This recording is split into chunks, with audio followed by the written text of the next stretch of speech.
Assalamualaikum warahmatullahi wabarakatuh. Waalaikumsalam warahmatullahi wabarakatuh. Alhamdulillah wassalatu wassalamu ala Rasulillah wa ba'du.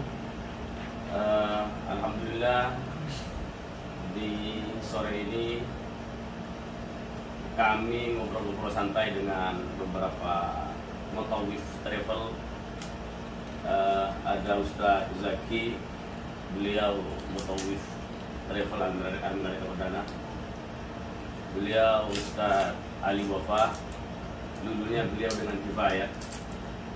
Dan ada mutawif senior yang beliau sudah malang melintang di perhajian Saudi Arabia. Beliau Ustaz Ahmad Riyadi Sanjaya, yang beliau sudah sangat viral di beberapa sosial media. Dan beliau sekarang masih aktif di Travel Dream Tour Jakarta. Dengan nasihat, teman-teman. Alhamdulillah baik, semoga terus baik dan sehat. Dan tidak lupa pula kami doakan para pendengar sekalipun dimanapun kalian berada.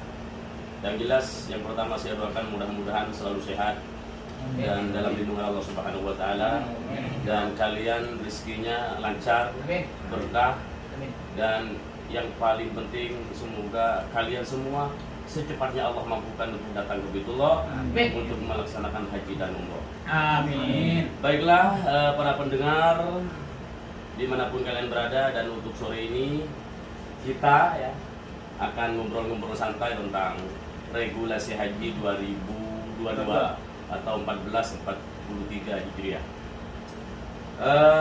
Yang pertama, yang jelas saya akan bertanya kepada Ustaz senior yang dari Dream Tour, yang beliau sudah sering mengikuti rapat-rapat dengan muassasah, dengan muassasah Janub Suluk Asia atau muassasah Asia Tenggara, yang mereka sudah yang biasa melayani jemaah haji dari Asia Tenggara termasuk dari Indonesia. Bagaimana Ustaz Jadi sehat? Alhamdulillah baik dan sehat. Alhamdulillah. Begini Ustaz Jadi, kami daripada mendengar selentingan dari beberapa teman-teman tentang regulasi haji ini, kayaknya memang agak merepotkan bagi kita sebagai mutawif. Bagaimana nanti, apakah kita ini bisa melayani mereka pada tamu Allah, atau bahkan bagaimana apakah kita nanti bisa ikut haji dengan mereka? Bagaimana Ustaz Jadi untuk tanggapan pertanyaan yang pertama ini? Bismillahirrahmanirrahim. Pertama, alhamdulillah pada sore hari ini saya bisa berkunjung dan berziarah juga sebuah ke para asatid yang masya Allah, dan semuanya sudah lama dan biasa dengan travel-travel dalam khidmat atau pelayanan haji dan umroh. Memang untuk haji tahun ini ada banyak info yang menyebar, namun di antara info yang ada yang memang valid, aktual, sesuai dengan yang ada di lapangan, ada yang memang infonya hoax. Mungkin kami termotivasi untuk bisa berbagi bagaimana info haji terkini. Yang haji tahun ini adalah masih ada sisa sebab pandemi. Untuk haji tahun ini 2022 memang terbatasi oleh pihak kementerian setempat, yang di dalamnya adalah Menteri Haji dan Umroh, masih membatasi untuk tahun ini secara total semuanya jumlahnya 1 juta peks atau 1 juta jamaah yang bisa berhaji tahun ini. Dan ini terbagi baik yang lokal maupun yang dari luar atau internasional. Nah, untuk yang dari luar termasuk juga Indonesia, alhamdulillah dapat bagian 100.000 lebih. Untuk yang dari sini sendiri, yang lokal juga kurang lebih 100 ribuan. Sehingga dalam pelaksanaannya, regulasinya adalah tidak semena-mena bisa berhaji sebagaimana pada saat normal. Jadi kami mukimin di sini tidak sebisa mungkin datang ikut transportasi atau jalan sendiri ke Arafah, melainkan untuk ke sana sekarang harus ada resmi tasrih atau izin berhajinya. Jadi tidak seperti biasa kita mempersiapkan bis, terus bawa tenda sendiri, bawa panci sendiri untuk masuk di sana. Tidak seperti dulu itu, gimana Ustaz? Benar. Jadi kalau pada saat normal ya, ada istilah haji koboi. Jadi bisa haji langsung ke sana tanpa regulasi mengikuti aturan pemerintah. Namun saat ini tahun ini karena jumlah terbatasi yang pertama dan peraturannya juga ketat, sehingga untuk sana adalah pertama langkah-langkahnya adalah harus izin lewat aplikasi resmi pemerintah setempat. Pertama adalah bisa langsung lewat aplikasi Tawakalna atau Iktamarna. Itu yang pertama. Dan bisa daftar untuk haji sama dengan bisa daftar untuk tasrih umroh. Artinya pertama dia terhitung sehat pertama, kondisi sehat, artinya sudah tervaksin minimal 2 kali. Yang kedua, untuk haji ini umurnya di bawah 65 tahun. Yang ketiga, pada saat daftar tidak ada catatan dia ada riwayat sakit corona atau COVID. Setelah itu baru bisa daftar. Dan daftarnya adalah saat ini dari Jumat kemarin, sekarang hari apa nih? Hari Kamis. Dari Jumat seminggu kemarin 9 hari ke depan untuk pendaftaran pengajuan daftar. Setelah 9 hari daftar atau masa daftar, nanti ada SMS dari kementerian setempat verifikasi lulus seleksi. Setelah lulus seleksi, baru kemudian nanti ada SMS untuk pengiriman nomor seri transfer uang.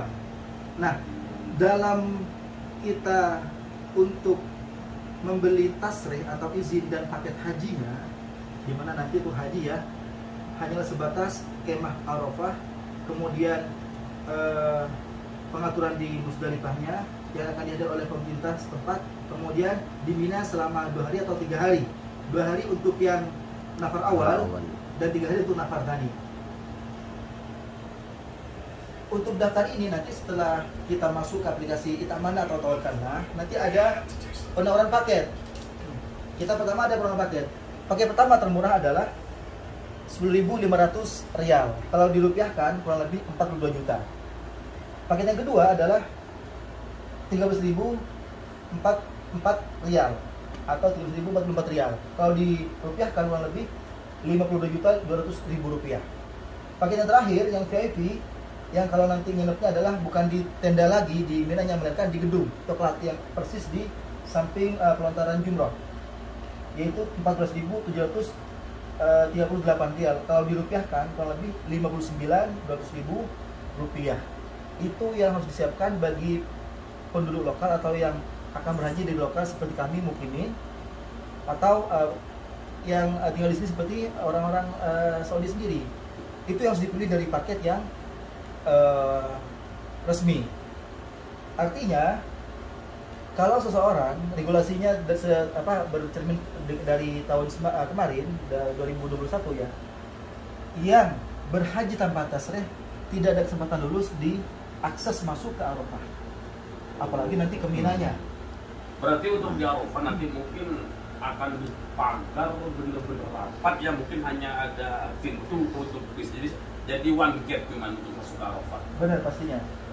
Melihat dari perkembangan saat ini yang saya lihat di Masjidil Haram, di sana tuh ada kemah khusus portal untuk masuk ke akses Masjidil Haram. Saya yakin juga nanti ketika di Arafahnya ada posko-posko pihak keamanan akses untuk masuk ke Arafah, sehingga tidak mudah untuk masuk. Pertama, saya yakin nanti untuk masuk ke sana bus harus ada tasrih resmi dari travel ataupun perusahaan setempat. Itu yang pertama, untuk mobil.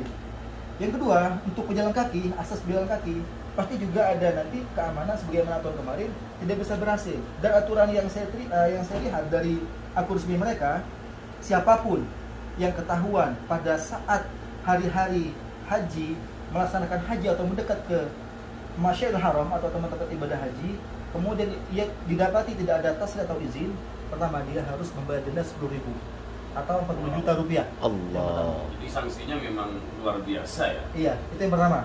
Yang kedua, Kalau mukimin atau pendatang seperti kami di Indonesia tinggal di sini, beriqamah di sini atau tinggal di sini, akan dipulangkan, tidak boleh lagi kembali ke sini kecuali setelah 10 tahun. Itu di antara hukuman yang harus diterima oleh orang yang berhaji ilegal tanpa izin.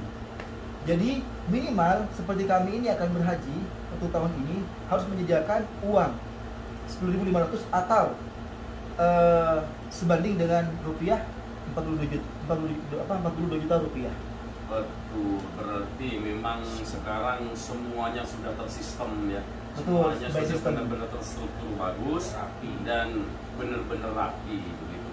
Jadi untuk kita yang mukimin benar-benar kita agak susah untuk mengambil, misalkan ada jemaahnya, ada keluarganya yang mereka biasanya menitipkan amanah badal haji untuk kita kerjakan, benar-benar kita kerjakan seperti biasa. Untuk sekarang ini mungkin kami ini agak kesulitan untuk mengambil amanah itu dari mereka, karena kalau mengikuti undang-undang yang ada, mereka itu yang keluarga semua itu harus menyiapkan uang sekitar paling belum ada 50 juta atau bisa ke 60 juta. Dengan itu kan tasrihnya saja. Nanti di Arafah di Mina kan ada rujak kan, ada bakso, kita harus makan di sana.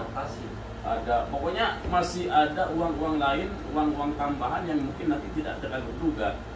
Sehingga untuk melaksanakan haji tahun ini, sebagaimana yang telah dipaparkan oleh Ustaz Riyadi, memang membutuhkan biaya yang lumayan tinggi ya. Sehingga bagi siapapun para pendengar ya, attitude people ya, itu saya panggil untuk subscriber saya dan pendengar saya ini attitude people ya. Kalau ya khusus, jadi orang-orang yang memang berakhlak, berattitude gitu. Kalau di Deddy Corbuzier kan smart people gitu, orang yang cerdas. Kalau di kita tidak. Jadi terima kasih infonya Ustaz Riyadi ya, karena teman-teman kami mulai kemarin agak kebingungan bagaimana apakah kita akan mengambil dengan harga yang seperti biasa tiap tahunnya, mungkin $1.000 ada yang $1.500 kan, itu cukup lah karena kita izinnya numpang ke travel, kita bisa kerja dengan travel. Terus bagaimana info terbarunya, terupdate-nya masalah petugas seperti kita kan petugas nanti yang akan menemani jemaah haji ONH Plus melalui travel. Apakah kami ini akan bisa ikut haji dengan jemaah atau bagaimana? Atau mungkin nanti ada aturan baru yang nanti kita ini cuma tetap pakai seragam, pakai name tag, tapi tidak bisa berpakaian di ihram. Ini bagaimana Ustaz? Jadi info terbarunya dari muassasah atau dari asosiasi haji dan umroh Ampuri atau Ampu yang utusan dari Indonesia. Info terupdate yang kemarin saya dapat dari pihak Travel Dream Tours, di mana pihak travel kemarin sempat menawarkan dan mengajak saya untuk bergabung di travelnya. Kemudian pada saat saya menanyakan bagaimana dengan posisi saya nanti atau status saya nanti pada saat bekerja, apakah nanti muassasah yang akan atau pihak maktab yang travel jemaahnya menempati itu yang akan menanggung izin saya. Karena kalau konsepsinya adalah kalau kita berhaji tanpa izin, kalau ketahuan oleh pihak keamanan akan terbebani oleh akan jadi hal yang terbebani pada saya sendiri. Kemudian pada saat saya menanyakan bahwa pada saat ini masih dalam lobby ke pihak muassasah untuk mendapatkan tasrih bagi petugas. Hanya saja yang saya terima terakhir update-nya adalah bahwa pada saat saya daftar sendiri atau mandiri di aplikasi Etaman atau Tokanlah yang resmi dari pemerintah, maka mau tidak mau saya ini nanti ikutnya adalah ke travel yang dipercaya oleh pemerintah setempat, sehingga nanti untuk kemah dan segala macamnya nanti harus bergabung dengan mereka. Itu yang pertama, jadi mereka karena saya beli paket istilahnya. Kemudian untuk muassasah yang akan kerjasama dengan travel atau travel yang beli paket ke muassasah tersebut di maktab tertentu, di mana kalau Dream adalah di 111, sampai saat ini masih belum memberi jawaban pasti bagaimana tentang petugas ini, apakah nanti akan bisa bergabung atau tidak. Itu yang masih jadi tanda tanya. Dan yang kedua, yang saya dapat info terbaru adalah bahwa sekalipun tenaga musim haji yang resmi dari konsulat atau dari Kemenag, itu mereka boleh bekerja bergabung dengan jemaah di tenda-tenda Arafah ataupun Mina nantinya. Hanya saja mereka seharusnya adalah tidak berhaji. Tidak bisa berhaji. Hanya sebatas menjadi petugas, tapi mereka tidak berhaji. Karena kan yang hitungannya adalah izin berhajinya. Mereka tugasnya adalah sebagai petugas, statusnya adalah sebagai petugas, sehingga hanya petugas melayani, bukan mereka berhaji. Itu yang pertama. Dan insya Allah akan ada konten selanjutnya ya tentang info terbarunya. Karena besok saya akan bertemu dengan pihak travel atau pemilik travel, dengan pemilik travel Dream. Mungkin beliau sudah ada pandangan setelah datang langsung ke pihak muassasah. Akan kami berikan kabar lagi. Artinya tonton terus video ini atau konten ini di channel apa namanya channelnya? ABD Salam Rafiq. Dan jangan lupa agar info ini juga diterima oleh sahabat, keluarga, dan semua umat Islam yang akan berhaji dan ingin tahu tentang info haji terkini untuk tahun ini, untuk di-share. Dan agar lebih semangat lagi kami dalam membuat konten, terus subscribe, jangan lupa juga like. Jadi di bawah itu ada tulisan subscribe merah, itu tekan untuk biar kami semangat lagi untuk membuat konten dan berbagi info terbaru yang sekiranya akan jadi hal yang manfaat untuk kita semua.